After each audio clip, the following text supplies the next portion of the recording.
Halo semuanya, perkenalkan nama saya Katarina Owaleduk. Hari ini saya akan memberikan materi PPKN kelas 10 bab 4 tentang hubungan struktural dan fungsional pemerintah pusat dan daerah. B. Kedudukan dan peran pemerintah pusat. Penyelenggara pemerintahan pusat dalam sistem ketatanegaraan di Indonesia adalah Presiden, dibantu oleh Wakil Presiden dan Menteri Negara. Berkaitan dengan pelaksanaan otonomi daerah, kebijakan yang diambil dalam menyelenggarakan pemerintahan digunakan asas desentralisasi, tugas pembantuan dan dekonsentrasi sesuai dengan peraturan perundang-undangan. Pemerintah pusat dalam pelaksanaan otonomi daerah memiliki 3 fungsi, yaitu fungsi layanan, fungsi pengaturan, dan fungsi pemberdayaan. A. Fungsi layanan.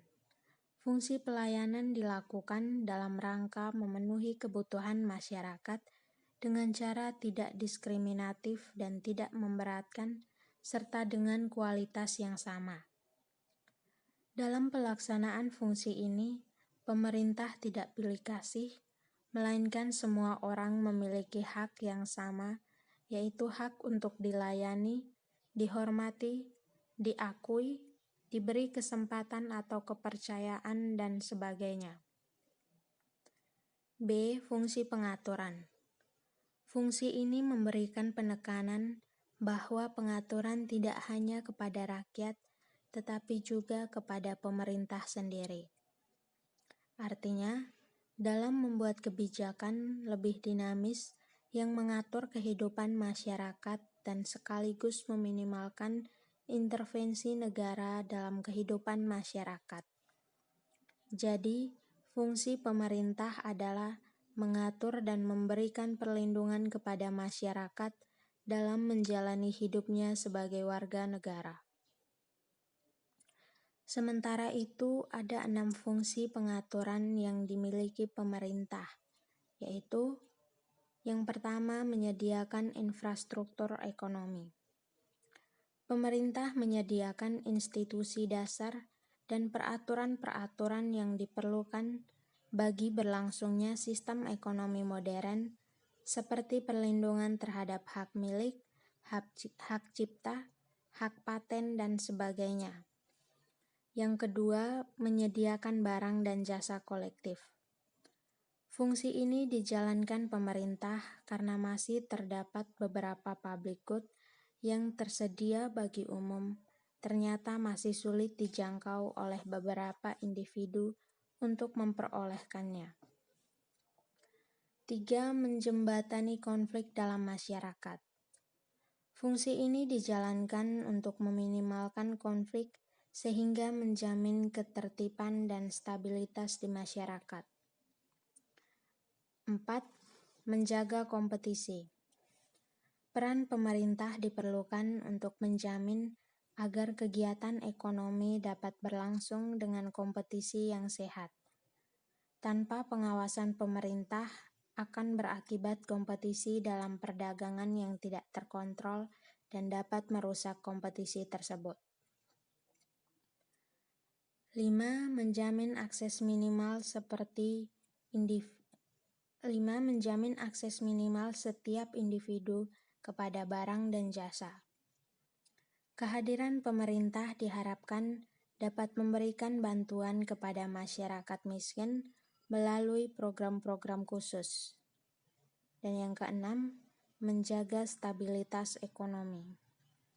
Melalui fungsi ini, pemerintah dapat mengeluarkan kebijakan moneter apabila terjadi sesuatu yang mengganggu stabilitas ekonomi.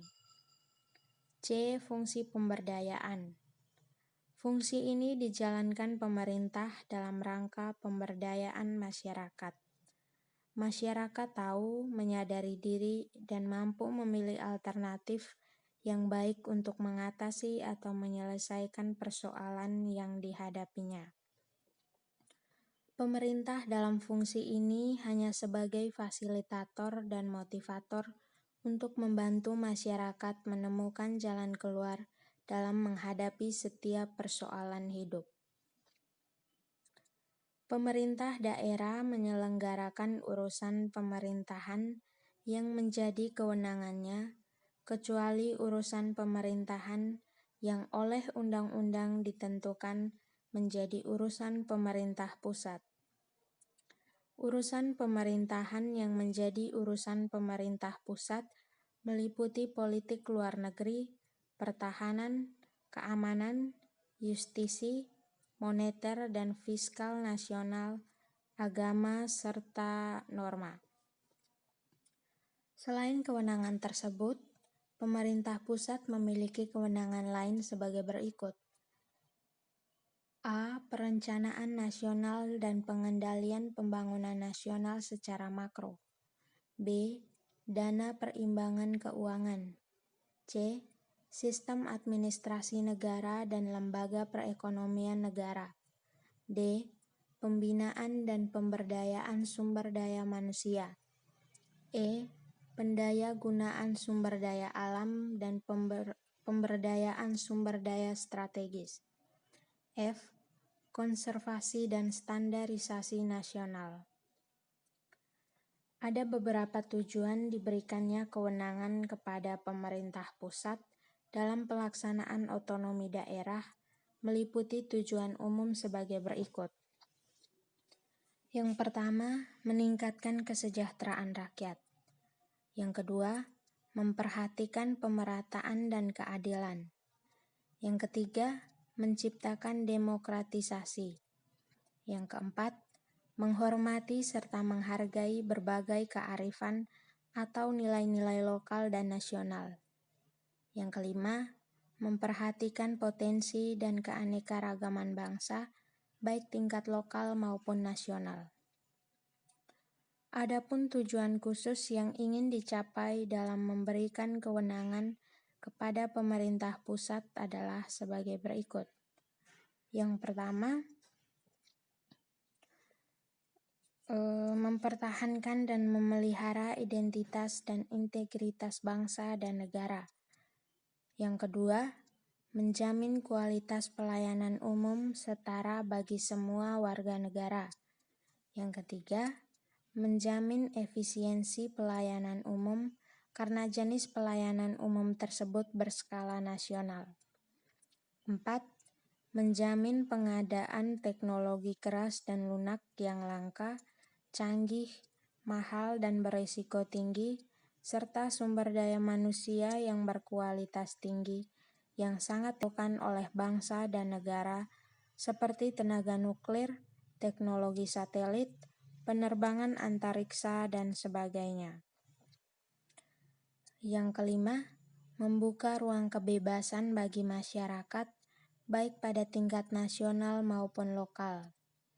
Yang keenam, menciptakan kreativitas dan inisiatif sesuai dengan kemampuan dan kondisi daerahnya.